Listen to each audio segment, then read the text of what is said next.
All right, guys, let's go ahead and kick over to the conference finals that are already in progress. Miami stole game one from Boston in overtime, 117 to 114. Jason Tatum missed a game-winning bucket with the game tied, and then in overtime was blocked on a dunk attempt by Bam Adebayo. The game was back and forth, and if any game one is in this game is any indication, it looks like we're in for a couple more of these, which was really good. So, Drink, does this game one result surprise you at all? No. Listen, you have white collar employees, then you got blue collar employees. I look at the Western Conference and they got a couple of white collar guys over there. Then I look at the Eastern Conference and I see a bunch of blue collar guys in the trenches, guys that's gonna get it done. And this series show you Jimmy Butler, take a ball. You are looking fantastic when you leading this team the way you do. I will remind people, Miami have two players on this team that's on the all-rookie team, right? Kendrick Nunn and Tyler Hero. Then you got Jimmy Butler that's all-NBA. You got Bam Adebayo that was on the all-defensive team. The reason I bring this up is because when you have a multitude of players that's awarded players, you're doing something right. From Pat Riley to Eric Spoelstra to Jimmy Butler to Gordon Dragic, if you want to say it, to those rookies. Something is clicking in Miami. To caveat, you go over to Boston. You got Jason Tatum that's been on the rise. You got Jaylen Brown that's on the rise. You got Marcus Smart that's playing probably the most pivotal playoff basketball of his career. You got Daniel Tice they was talking about last night. You got Brad Stevens. Once again, why do I bring that up? Because from Danny Ainge on down to Daniel Tice, the setup is good. The reason you got two teams in the trenches like this in the Eastern Conference, because you have smart guys in the front office that know how to get it done. They've been getting it done on the court, and they've been getting it done off the court. Was I surprised? No. I think this series will be a dogfight all the way to 7 games. It's just a matter of who make the last shot. We seen it with Jason Tatum. He make that shot. They go off. He missed it. Miami did what they did to close it out. It is what it is.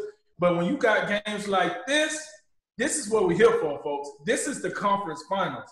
We ain't got – as much as I like a young sweeper Ruski and a new broom, you know what I'm saying? I'm here for the trenches. I'm here for the warfare. And this is what we seem to have with the Eastern Conference Finals. So to answer your question, Cody, no, I didn't see anything that actually surprised me, but I did see things that encouraged me, and I'm loving what I'm seeing out of the Eastern Conference Finals.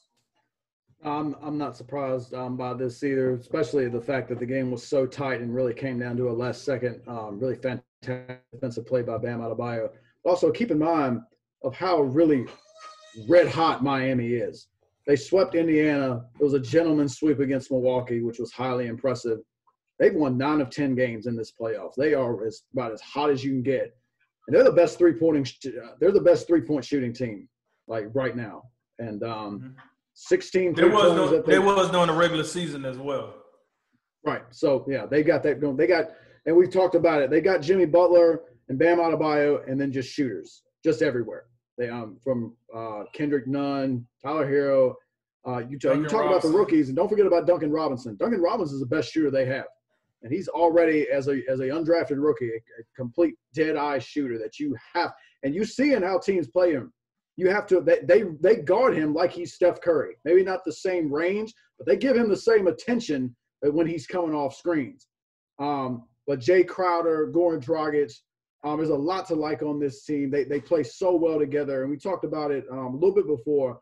I don't know how you'd rank, NBA leaders across the board, but this is every time Jimmy Butler comes away with another accomplishment such as first round and beating Milwaukee, it is such a joy to watch because we've seen him go through some things in Minnesota and Philadelphia where guys that he played with just didn't have the right mindset. Because when you really truly want to win and be great, there's a price to pay. We think about, you could probably compare it to when Dwight Howard went over to the Los Angeles Lakers, and him and Kobe Bryant did not mesh together. It's just no secret about it. Kobe told him he was soft. You soft. Right, and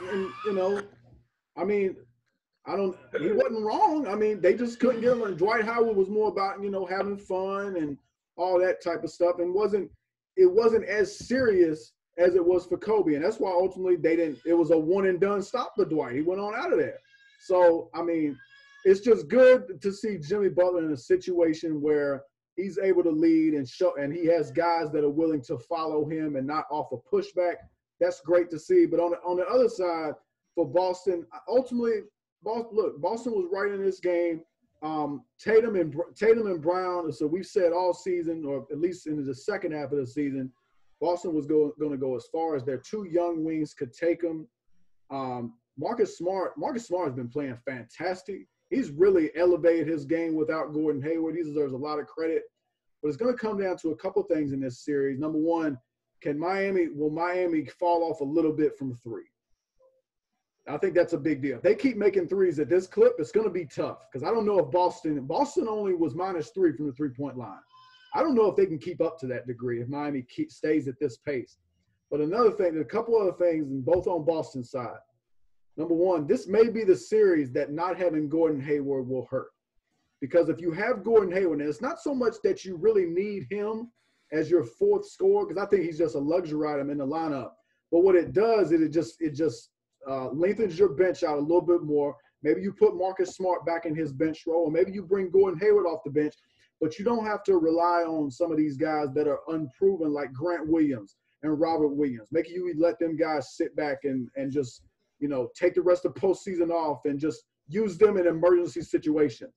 Because I think Gordon Hayward is a guy you'd much rather rely upon than Grant or Robert Williams. No disrespect. But also, in the last point, Kemba Walker's got to be better.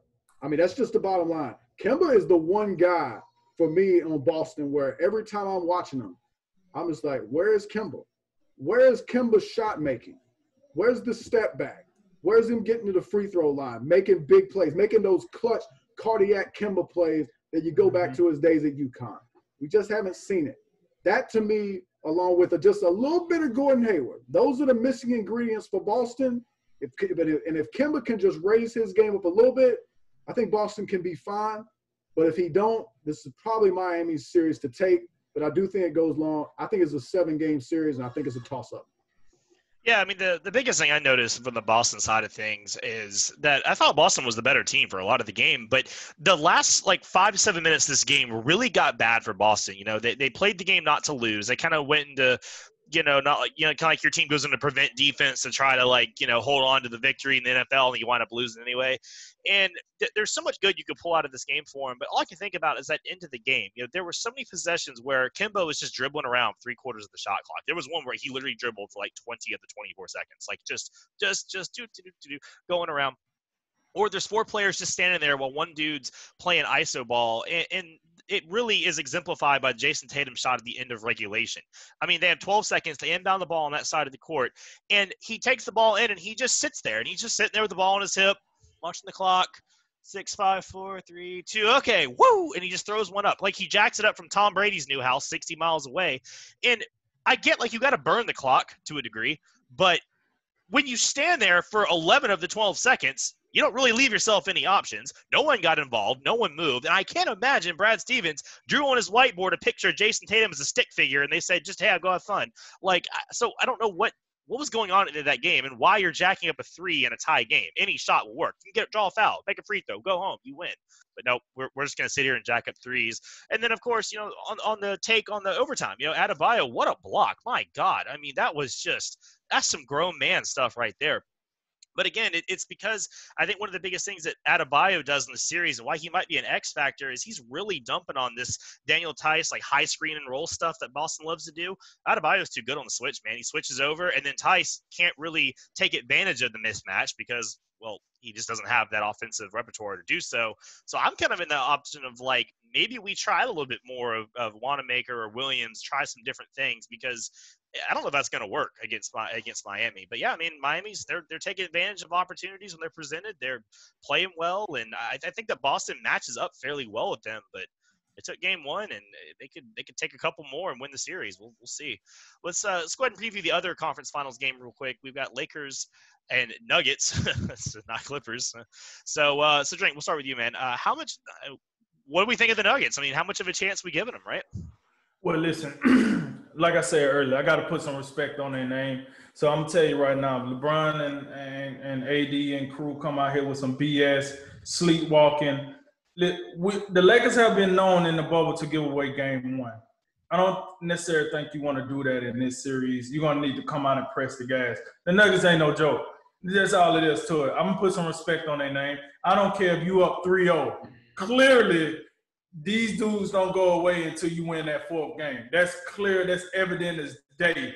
But with that said, listen, the Lakers ain't finna play around. I think LeBron is the ultimate leader. He going to get AD. AD going to sit him down. Booker going to sit him down. Jason Kidd, that coaching staff, Handy, all of them, they're gonna sit them down. They're gonna say, "Hey, listen, these boys ain't here to play. We shouldn't be here to play. This is our opportunity. We got blessed with an opportunity, even though we didn't look for it. We was preparing for the Clippers. We got the Nuggets. As good as the Nuggets been, the Nuggets do have clear weaknesses that they can exploit a lot better with the Nuggets than they would have with a motivated Clippers team. We've seen that. Now this is your time. Let's do it. I think LeBron will get them ready. I don't see that series going no more than 6. That's the worst case scenario. But I can see the best case scenario. They come out with the young Sweeper-Ruski. They come out with the mindset, because here's the deal. The Lakers got all the ingredients you need. Good leader. They got a tough guy. And let's not discount what Rondo been doing in the bubble. That's what they needed with a second ball handler. And he's been making it happen. Playoff Rondo, folks, is a real thing coming to a theater near you. And here's the deal. They're going to come. They're going to do what they got to do. And I do think the Lakers, they take care of business. But, let's see. It's not – when I was making the white collar point earlier, this one is not the meet you in the trenches series I think that the Eastern Conference is going to be. I think this is about your star players, more about the star players in this conference champion. And I think the Lakers duo will outplay the Nuggets duo, so forth and so on, and the Lakers win this series. Yeah, much respect to the Nuggets. They deserve it, but no, I don't give them much chance to win this series. I'd probably put it about 10%. That's just where we're at. And what it's going to come down to for Denver is it's going to be all about Jamal Murray, because Nikola Jokic, let's think about these things. Remember, the Clippers have always been susceptible all year to the big man. They just don't have – they have Zubac, and then, they just downsize when they bring in their bench. So Jokic had that advantage. And even Zubac, he's not going to be able to handle him. But now you got a situation where you face the Lakers, and we know how sound they've been defensively all year. And they got a plethora of big fellas that will be on the court, challenge them. Like AD is going to get his turn at them. You'll have McGee in there. You'll have Dwight Howard. And I don't think McGee and Howard, they're not going to be able to completely shut him down, but they're going to be able to bother Jokic. They're going to make things difficult on him. He's going to work for every bucket. And then at times when AD guards him, that's going to be fun to watch. That's going to be interesting. I think AD can shut him down. I will tell you that much. So it's going to be all about Jamal Murray, and can he just go bonkers from 3 as he has done in the. I was gonna say, and let's not forget about that help defense from LeBron. I ain't seen nobody really beat a good help defense from LeBron when you got AD, wearing on you as well. Yeah, but yeah, for me, for the Nuggets, really the only chance that I see they have is if Murray goes bonkers, then you'll have to have maybe Michael Porter, maybe Gary Harris. Somebody else has to get hot to. There's got to be a third guy that's got to step in and help, because Jokic is going to – I don't expect Jokic to just fold and have an awful series, but I just think he's going to have to work. He's going to have to work extremely hard, and he's going to be challenged defensively. Like, I think they're going to put him in pick and roll situations, make him guard, and it's going to be tough on him. But the real question is, when the Lakers go up 3-1, do they blow the series? I'm here to tell you they do not. They will lose Game 5, but they win this series in 6 games. They're just too good. And last point, there is a lot of pressure right here on the Lakers right now, because we said it all year. The 3 best teams, and I'm not budging on this. They're still the 3 best teams, even though 2 of them are gone. The Lakers, Clippers, and Bucks. The Clippers and Bucks are gone. So the Lakers, the title is it's theirs for the taking, and I think Denver they should win this series fairly handily. I think they're that much better. But they can't be complacent, and they don't play with the off and on switch. Yeah, and I think a lot of credit for that should go to LeBron. I think he has a lot to do with keeping those guys focused, and I think they will be focused. I think they maybe get a little careless in Game 5 when they're up 3-1, but they'll make it to the finals. The only question is, like, now when you put Miami or Boston, I think there's a little bit of pressure for, going back to the death of Kobe Bryant, this series being a little bit about him being a tribute. And look, legacy-wise, when you talk about GOAT debates and all that, 4-6 looks a lot better than 3-7. And I'll just leave it at that. Yeah, I mean, it's funny. We just had this conversation last week when we talked about the Clippers and the Nuggets, and we're all like, Clippers 5, maybe 6. They take a game off. We're already doing it again. We're like, yeah, okay, so when the Lakers move on, we're talking about legacies, but it does feel like the Lakers should just do what the Clippers should have done. Your duo shows up. And it is opposite. Now Jokic is the guy that's going to have the defensive issues where he didn't have those as much against the Clippers. And now Murray is the guy that should be more like let loose off the chain. But like you said, it's really the same formula. If Paul Millsap's hitting big shots and Porter's hitting big shots, you're getting good minutes out from other guys, it's going to be a series. I mean, no doubt. But if AD and LeBron don't just collapse on the stretch, I don't think they're going to. They feel like a much more cohesive team. I think Kyle Kuzma can give them some good minutes. He's going to make sure that some of these other side contributors ain't going to be doing as much. I think AD can really put it to Jokic. And, yeah, I think we're right, but I think that it could go 6 or 7. I really do. It might have Game 7 in this one too, but the Lakers should take care of business like the Clippers should have. Leave it to that.